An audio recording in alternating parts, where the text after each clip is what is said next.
journal de la mi-journée sur RTI 1. Madame, monsieur, bonjour. Les titres sommaires de cette édition. La coopération lie la diplomatie parlementaire des sénateurs et députés français en visite à l'Assemblée nationale. La collaboration des deux parlements et le renforcement de la coopération entre la Côte d'Ivoire et la France ont meublé les échanges avec les députés de l'hémicycle ivoirien. L'UNESCO engagé pour la réforme de l'éducation nationale en Côte d'Ivoire. La première action soutenue, les prochains états généraux de l'école ivoirienne. Une assurance donnée au cours d'une récente rencontre entre la ministre Mariatou Koné et la directrice générale adjointe de l'institution onusienne. Et sur la crise malienne, le président de la transition Bamdao a présenté sa démission au colonel Assimi Goïta, alors que depuis hier soir, le médiateur de la CEDEAO est dans le pays pour résoudre cette nouvelle crise. Bienvenue dans ce 13h. Ce journal est traduit en langue des signes. L'actualité en Côte d'Ivoire, un conseil des ministres soutient ce mercredi au palais de la présidence de la République. La réunion est présidée par le chef de l'État, Alassane Ouattara. Les conclusions de cette réunion gouvernementale vous seront rapportées au cours de nos prochaines éditions. Diplomatie parlementaire. 5 parlementaires français, des sénateurs et des députés étaient en visite hier à l'Assemblée nationale. Ils ont été entretenus par des députés ivoiriens, avec à leur tête le vice-président Adama Bictogo. Les deux parties ont échangé sur l'éventualité d'une collaboration des deux parlements et le renforcement de la coopération entre la France et la Côte d'Ivoire. Moussa Konaté. Une délégation de parlementaires français à l'Assemblée nationale. Ils sont reçus par le vice-président Adama Bictogo. S'ensuit une rencontre d'échange à la rotonde de l'hémicycle. Plusieurs sujets sont abordés, notamment la coopération entre les deux pays et le renforcement de la diplomatie parlementaire. Nous avons parlé des diasporas africaines, notamment de la diaspora ivoirienne de France, ainsi que tout ce qui est projet de développement et aussi, bien sûr, de financement des initiatives entrepreneuriales des diasporas et aussi de l'investissement en général ici en Côte d'Ivoire. Donc c'était des échanges assez riches et pertinents et nous sommes heureux d'avoir pu avoir ce moment avec nos homologues et nous croyons qu'il est de bon ton de continuer cette coopération et de renforcer encore plus les liens entre nos deux pays.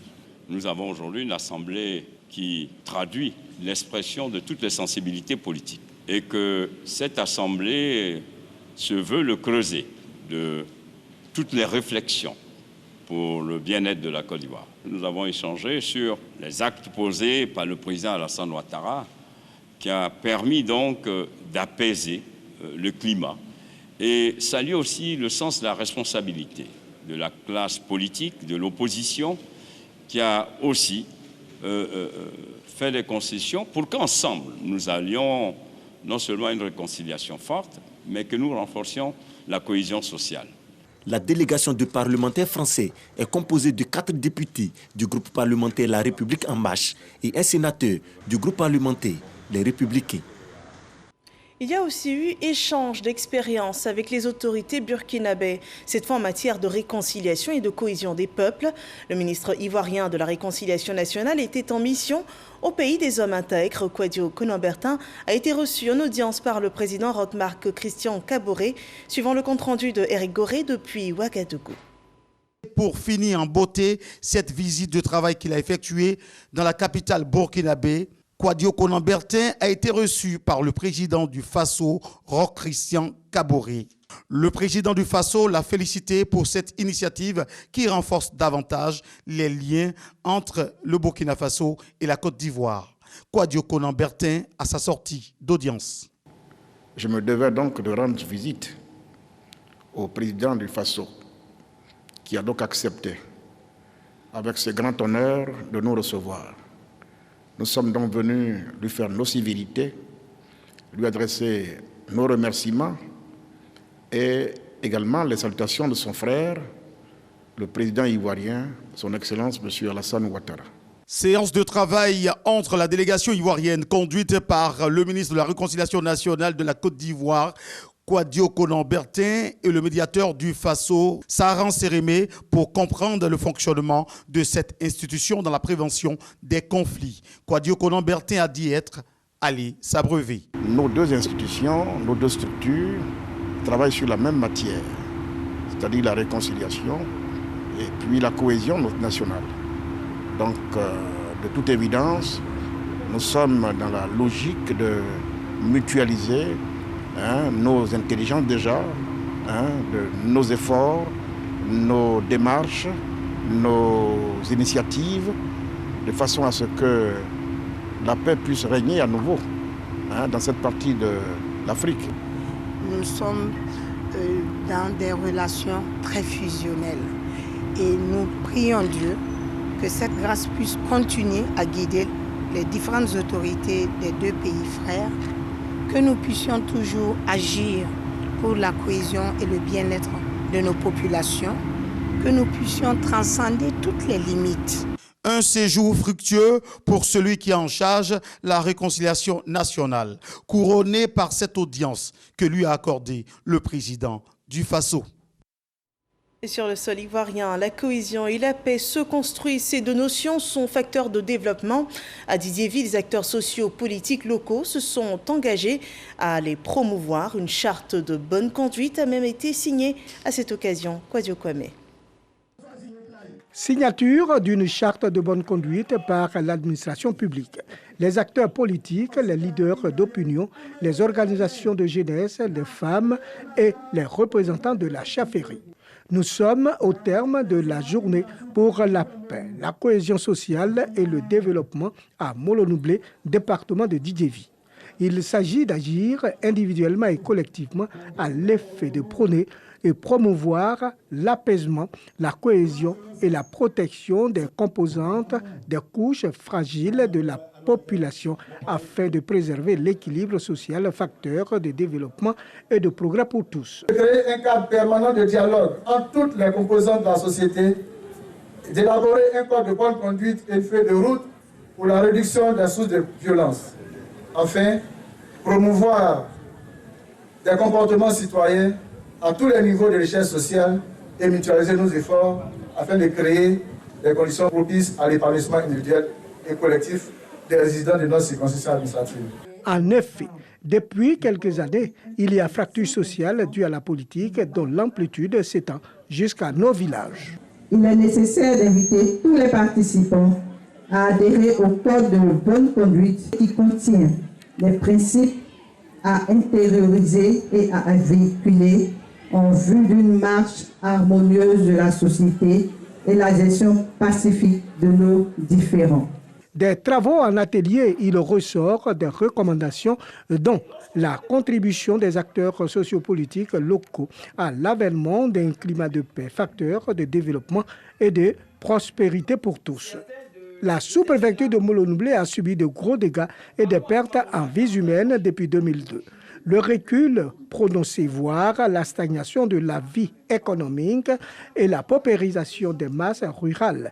Et selon les statistiques, le département de Didiéville étant le moins avancé du pays, nonobstant la diversité de ses ressources. Parlons économie. À présent, la Cour des comptes se forme sur l'audit des rapports de performance produits par les gestionnaires de programmes. 4 jours de formation débutés hier et organisés par Expertise France dans le cadre du contrôle de la bonne exécution du budget programme et de la bonne gestion des finances publiques. Jean-Luc Bangbo. La Cour des comptes est l'organe chargé de contrôler la régularité des comptes publics et de vérifier le bon emploi des fonds publics. C'est donc elle qui s'assure de la bonne exécution du budget programme en vigueur depuis janvier 2020. Une mission que la jeune institution va mener avec l'appui de la Cour des comptes de France et l'Union européenne. Le but est effectivement de permettre à la Cour des comptes ivoirienne de grandir, d'acquérir des compétences, des particularités techniques dans la mise en œuvre de l'audit des budgets programmes. Je voudrais insister sur le nouveau rôle conféré à la Cour des comptes par la Constitution ivoirienne, dans sa réforme de 2020 notamment, qui fait de cette institution une institution de premier plan qui va être extrêmement importante pour la démocratie ivoirienne. Le but de l'Union européenne dans son aide au développement, c'est d'accompagner les pays dans son développement d'une manière correcte. Donc que les budgets, les dépenses du budget soient contrôlées, qu'ils soient vérifiées. Cette formation s'inscrit dans le cadre des réformes profondes de tout le système de gestion des finances publiques ivoiriennes. C'est ça la bonne gouvernance, c'est que le citoyen est informé de ce qui est fait de l'argent public. C'est ça, si nous arrivons à informer correctement le citoyen de l'usage qui est fait des impôts qu'il paie, je pense que nous aurons fait un grand pas. La formation des magistrats de la Cour des comptes se tient sur 4 jours. Elle se fait par visioconférence depuis Paris par les experts de la Cour des comptes française sur la base de documents fournis par la Côte d'Ivoire. Nous passons au dossier de ce journal. Il met en lumière une production artisanale locale, le Kabakrou, en Côte d'Ivoire. Divo, c'est la capitale de ce savon dur, fait d'huile de palme et de soude caustique. Là-bas, nos reporters ont rencontré des producteurs qui vivent bien de leur activité, si bien qu'ils revendiquent un important marché international et même sous-régional. Mais comme tout secteur artisanal, les producteurs de Kabakrou ont bien besoin d'un encadrement et d'une subvention pour aisément permettre de moderniser leur activité. Focus ce jour sur le Kabakrou de Divo. C'est un dossier de la rédaction réalisé par Dangui Dangui. Commune d'Adjamé, tenancière de ce restaurant, Bintou fait la vaisselle avec ce savon artisanal, bien connu sous le nom de Kabakrou, qui veut dire caillou en malinké. Quand je paye pour 500 comme ça, 3 à 500, un là je peux utiliser pendant 5 jours, 6 jours. Ça finit pas vite. Gare routière, précisément ancienne gare de l'entreprise de transport Divo Express. Le lieu abrite l'un des plus grands dépôts de savon artisanal du district d'Abidjan. Awa est une vendeuse de savon Kabakrou à Bondougou. Elle est venue se ravitailler ici. On nous plaît sa mousse. Avant là, il n'y a pas là. On souffle. Maintenant, ça là, il y en a là. Ça va faire 3 à 500. Donc ça arrange tout le monde. Il y a aussi qui prend pour se laver. Il y a aussi qui prend pour laver à but. Comme beaucoup de femmes, Aïcha prend les savons chez les grossistes et les revend aussitôt juste devant la gare. Je prends là-bas 3 à 500, je vais revendre à 200. Il y a 50, 100 francs, je peux chercher, je peux ticket, je paye la mairie aussi. Je gagne un peu dedans. Chaque semaine, plus d'une dizaine de camions remorques déversent leur déchargement de savon Kabakrou d'origine Divo ici. La localité de Divo a la réputation d'être la plus grande zone de fabrication du savon Kabakrou en Côte d'Ivoire.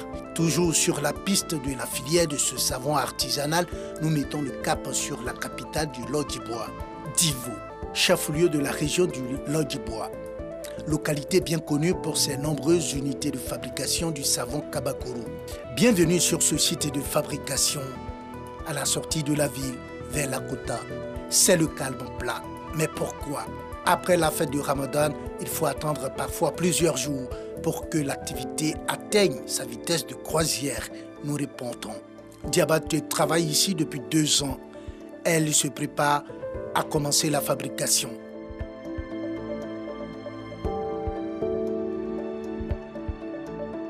Le travail se révèle souvent difficile, même s'il lui permet de gagner sa vie. Quand on pense, on va ramasser dans le barrique, on va déposer et puis on va mélanger encore. Ça, c'est un peu difficile. On gagne l'argent dedans, 2000 par jour. Même si ce n'est pas vraiment la bousculade aujourd'hui sur ce site, les traces d'intenses activités humaines sont omniprésentes. Juste à côté, c'est la préparation de l'huile de palme, une phase importante de la fabrication du savon Kabakrou.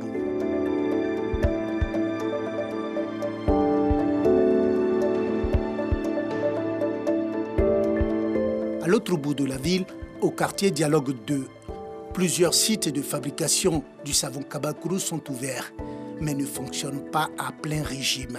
Propriétaire d'un site de fabrication, Touré supervise le travail. Il nous explique les grandes étapes de la fabrication de ce savon. Première des choses, quand on va en brousse, on achète des huiles rouges, huile déchets, pour venir, on met au feu, on blanchit.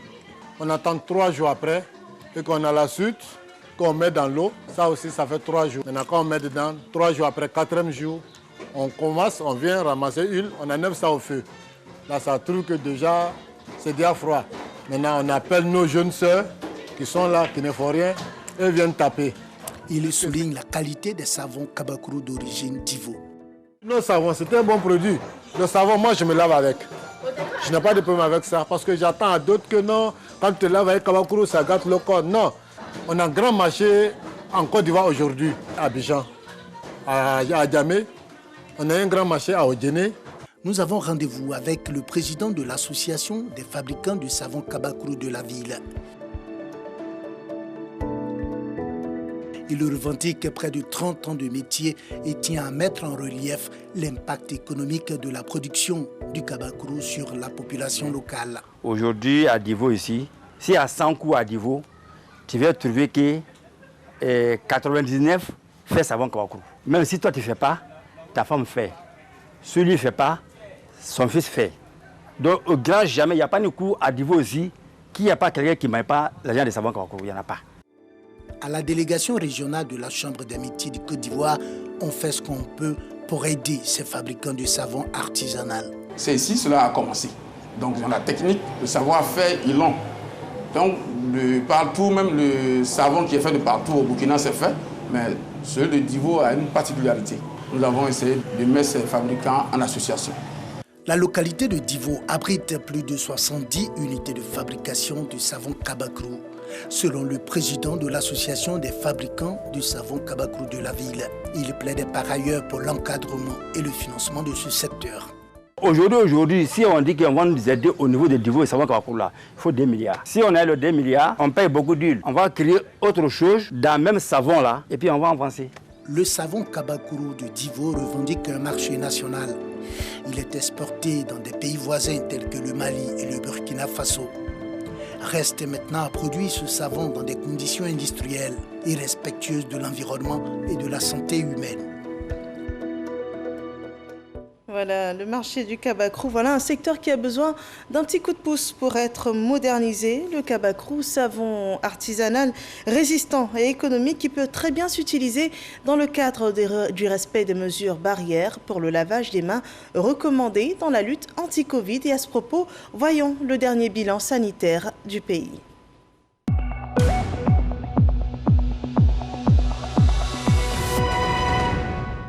Le dernier bilan Covid présente 3 nouveaux cas de Covid-19, 34 nouvelles guérisons et aucun cas de décès. La Côte d'Ivoire compte ainsi 47 036 cas confirmés, dont 46 476 personnes guéries, 298 personnes décédées des suites de la Covid-19. Il reste encore 262 cas actifs et à cette date, sachez que la campagne de vaccination enregistre un total de 496 319 doses administrées. Dans la suite de l'actualité, il s'agit toujours d'accompagner les actions des autorités sanitaires. Dans la ville de Korogo, le groupement des sapeurs-pompiers militaires a reçu une ambulance de réanimation. C'est un don de la fondation Petrosi pour renforcer la capacité de réaction des pompiers dans cette région du Poro. Ami Sissoko pour le compte-rendu. Dans la journée, on peut solliciter peut-être pour 3 accidents dans les mêmes minutes. Cette année, du 1er janvier au 24 mai, la 6e compagnie du groupement des sapeurs-pompiers de Korogo enregistre 740 interventions, dont 536 accidents de circulation, 53 incendies, 8 agressions entre autres, avec 999 victimes dont 38 décès. Pour répondre donc aux sollicitations, il est nécessaire d'étoffer leurs moyens d'intervention, d'où ce don d'une ambulance de réanimation, un don de la fondation Petrosi avec le concours du ministre de la Communication, des médias et de la francophonie, Amadou Koulibaly. Nous sommes heureux parce que cet engin va certainement accroître nos capacités opérationnelles dans la région du Poro. L'ambulance de réanimation est une ambulance qui a à son bord tout le matériel nécessaire pour pouvoir maintenir la constance d'une victime lors de son transport d'un centre de santé à la suite d'un accident. Le ministre de la Communication, des médias et de la francophonie, par ailleurs, 2e adjoint au maire et député sous-préfecture de Korogo, a rassuré les sapeurs-pompiers de Korogo quant à son soutien total. Il a aussi dit toute sa reconnaissance à la Fondation Petrosi qui a contribué également à la construction de la nouvelle caserne de ces sapeurs-pompiers. Lorsque la compagnie a été créée, vous êtes arrivé avec une ambulance, un camion incendie et un véhicule donc de commandement. Aujourd'hui, votre parc s'est étoffé, mais nous réalisons que ce n'est pas encore suffisant, puisqu'il vous arrive d'intervenir au-delà des limites même de la commune, ce qui montre la nécessité de continuer à vous accompagner.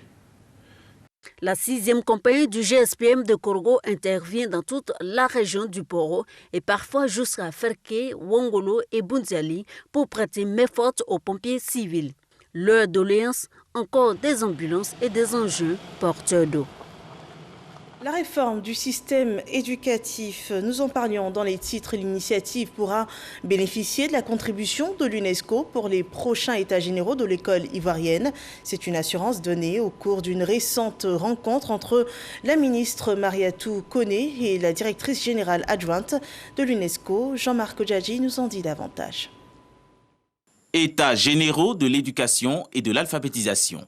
Le sujet est au centre de la rencontre ici à Paris, au siège de l'UNESCO entre Mariatou Koné, la ministre ivoirienne de l'Éducation nationale et de l'alphabétisation, et Stéphania Giannini, la directrice générale adjointe de l'UNESCO en charge de l'éducation.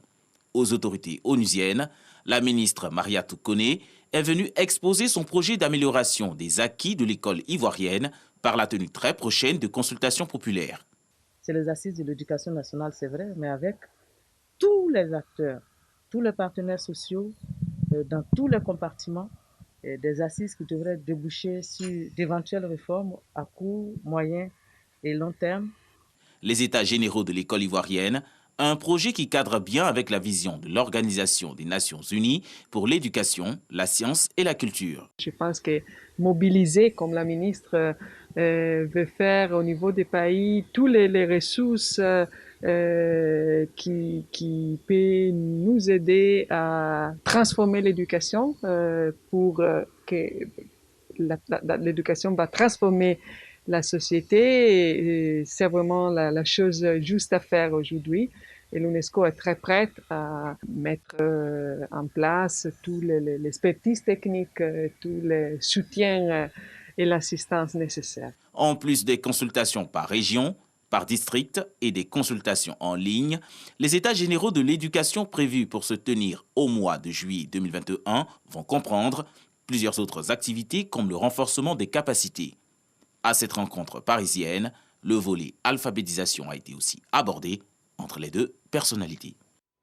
Intéressons-nous à présent au rôle de la femme dans le développement local. Le sujet a été développé par la députée Mariam Traoré en présence des femmes journalistes de Côte d'Ivoire. Laure Goretti revient sur cette conférence dans ce reportage commenté par Walter Amadou Ouattara. Femmes à l'honneur. Cette lucarne de l'Association des femmes journalistes de Côte d'Ivoire, AFJCI, vise à valoriser et faire la promotion du genre. Femmes à l'honneur, c'est une tribune d'échange dédiée à la femme. Nous recevons toutes les femmes. Nous voulons valoriser la femme, promouvoir leurs droits, montrer leurs compétences aux yeux du monde entier.